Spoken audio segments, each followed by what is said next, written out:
친애하는 국민 여러분, 저는 국가개혁 구수회의 정창화입니다.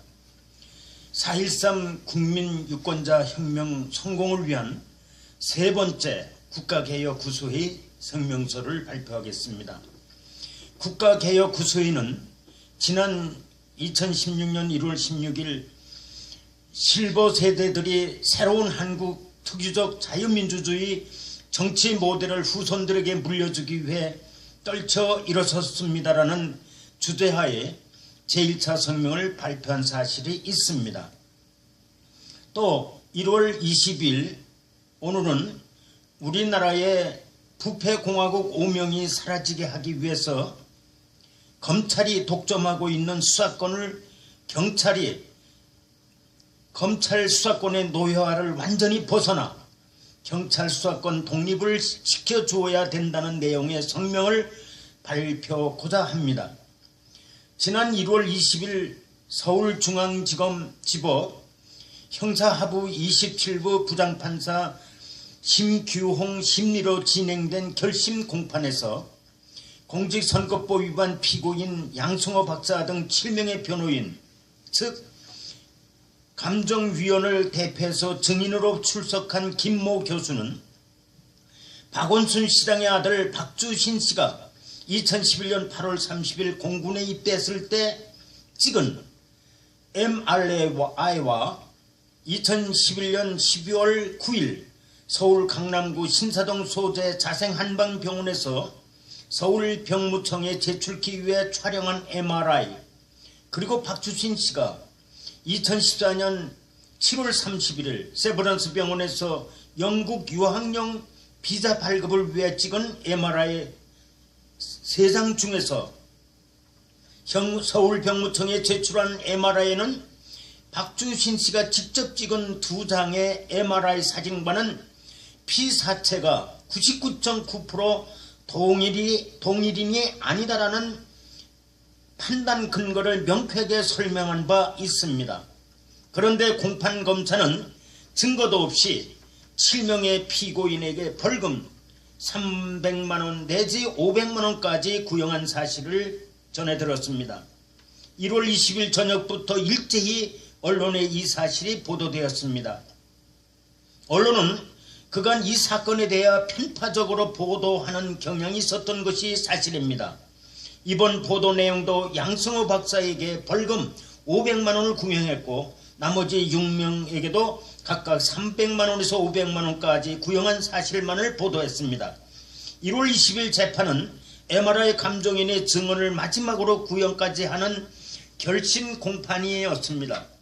그날의 피고인 측 증언도 곁들여서 보도했어야 마땅했습니다. 물론 재판부의 선고가 남아있지만 일견 양승호 박사 등이 박주신 씨가 병역법 위반 사실이 없는데 허위 사실을 유포하여 박원순의 선거를 방해한 것처럼 이미지 부각이 될 가능성마다 있어서 이 성명을 발표하는 바입니다.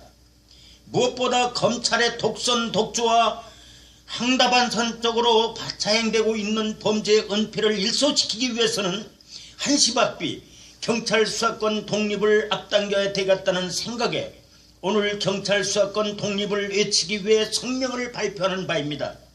물론 경찰 수사권 독립에 대해 구체적인 설명을 모두 가할 수는 없고 다만 문제제기 수준에서 그칠 것입니다. 이 성명 발표자의 경험을 바탕으로 경찰 수사권 독립의 긴급성을 간략히 밝히고자 합니다. 박주신 씨의 병역법 위반 범죄는 단순한 병역법 위반 범죄에 그치는 것이 아닙니다. 자유대한민국 법치 질서의 근본 뿌리가 송두리째 뽑혀나가는 형국의 모습이라는 데 문제는 심각하다고 볼 수 있습니다. 박주신 씨의 병역 범죄는 첫째, 일반 서민층은 꿈도 꿔볼 수 없는 병역 범죄이고 권력과 금력을 동원할 수 있는 사회적 정치적 지도자층 아들의 병역 범죄라는 점입니다. 둘째, 법조인 간의 카르텔화되어 있는 전형적인 법조 비리가 수반되고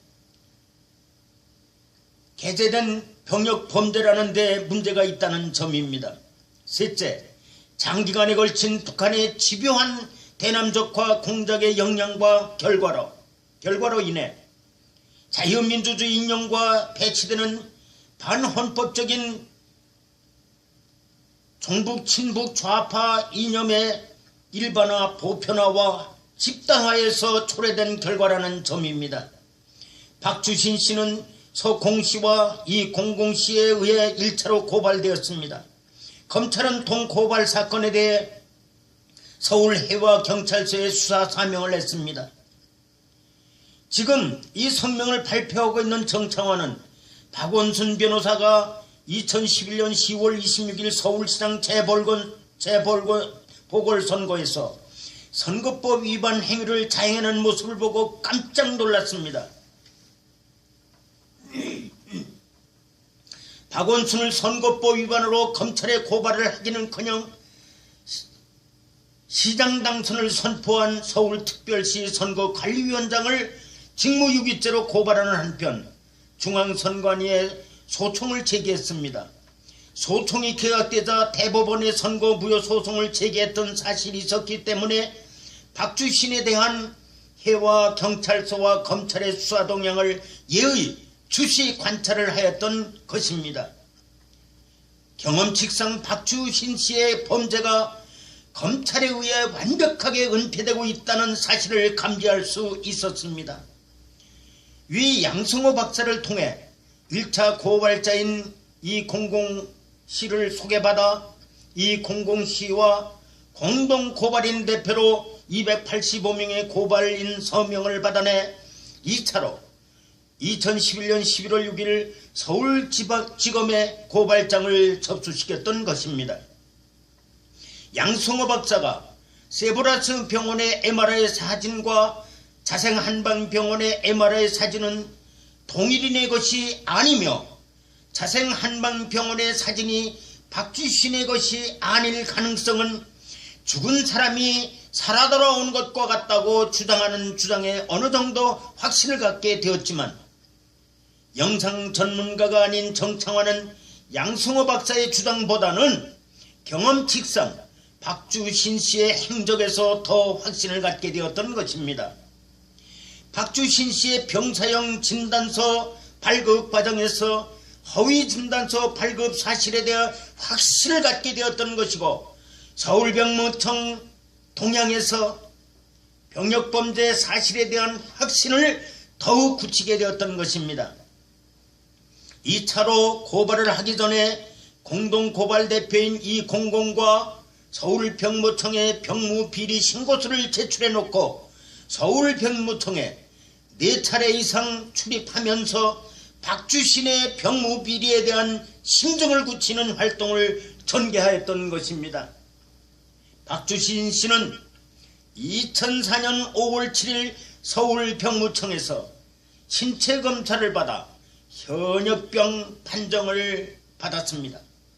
2004년, 2006년, 2010년 3차례에 걸쳐 현역병 입영 연기를 한 바 있고 아버지 박원순의 서울시장 보궐선거를 앞두고 병역 문제가 대두될 것을 우려한 나머지 2011년 8월 29일 경남 진주 공군교육사령부로 입소하였으며 본래 군복무 의사와 무관하게 위장 입소한 것이기 때문에 2011년 9월 1일 허벅지 통증 등의 이유로 2개월 휴가 판정을 받고 퇴소한 바 있습니다.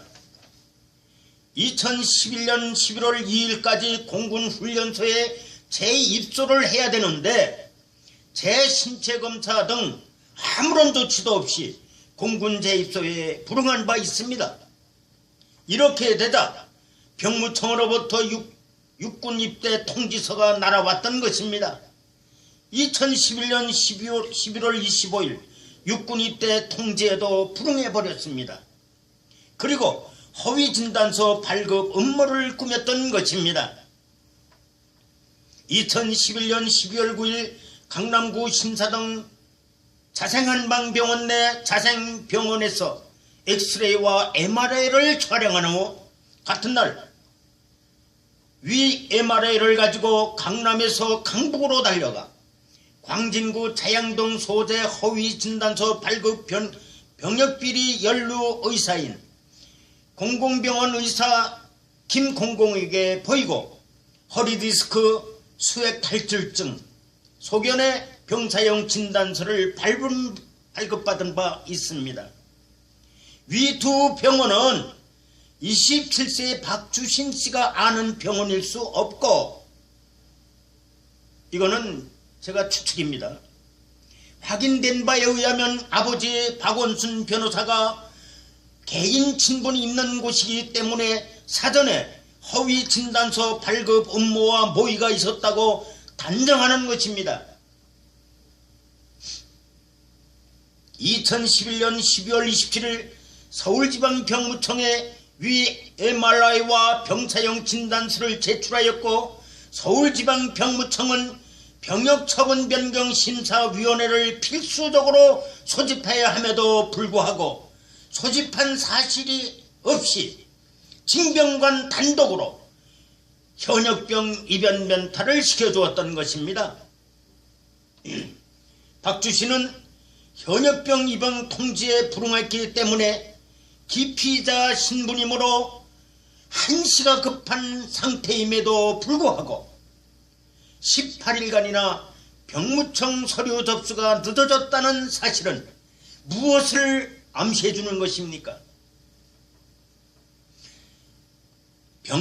병무부정 결탁을 진행하기가 그만치 어려웠다는 사실을 알려주고 있는 것이라고 보는 것입니다. 박원순은 검찰 출신 변호사 서울시장입니다. 검찰과 전직 검찰 출신 변호사관인 법조인 간에 병역비리가 연루되어 병역범죄가 연출된 범죄 모델입니다. 서울 서초구 서초동 법초타운에 가보십시오.